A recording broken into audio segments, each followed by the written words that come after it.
Hello, welcome to this week's Witnessing Tip, where each week we share an encouraging word with you as you witness or a practical takeaway to empower you as you share Christ with others. And this week we're tackling kind of a tough subject, warnings. Warnings, right. Yeah. So that's right, we are warning you in advance. This one's going to be a tough one. But it's also a really important one. Maybe just ask, can you think of any times when you warn, say, your children? I am a mom, so yes. It's kind of par for the course. Right. Yeah, if they run in the road or they eat too much candy, I know they're going to get sick. There's lots of times that we warn our kids as parents. Just a part of parenting, Yeah. right? And yet, I don't even think we think about it, right? Mm-hmm. That we're warning them. We just do it, and we do it out of love. Right. What's so strange is that when we engage with adults, many times we hesitate to warn them of danger.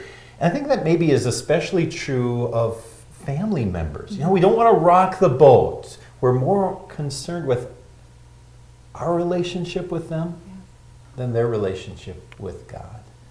And that prevents us then from warning them and loving them.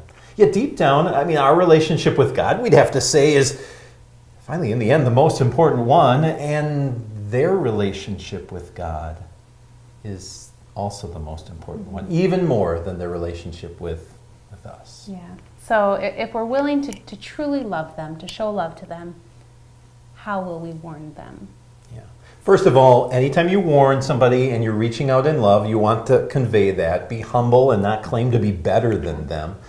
But at the same time, you are compelled to speak to them because of love, because of Christ's love. It compels us, and He loves them.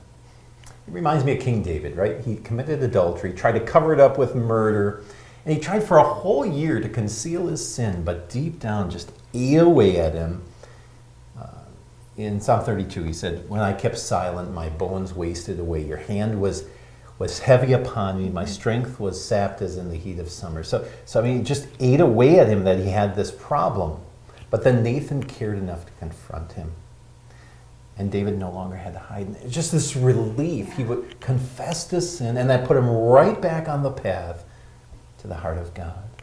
You know, if you have a loved one struggling with maybe a deadly addiction, confronting them is actually a loving way to help them lift that burden. Mm-hmm. If you have a friend who's maybe holding on to particular sin and then keeping God at arm's length, you know that deep down in their heart that there's a void not being filled.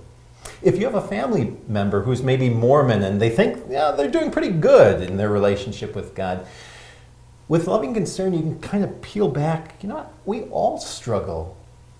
And then speak about the relief of saying, you know what, I'm not enough, but how great is it? Jesus is enough. Mm-hmm. So by sharing that message of law, you help take off the mask, help them see, you know what, God loves you and has saved you just as you are. We have some friends who reach out to, Mormon sister missionaries, and they describe building the relationship and loving on these girls. Finally, they warned them through tears. They said, "You girls know that we care about you, but we feel compelled to warn you that you're on a path that leads to outer darkness, to hell."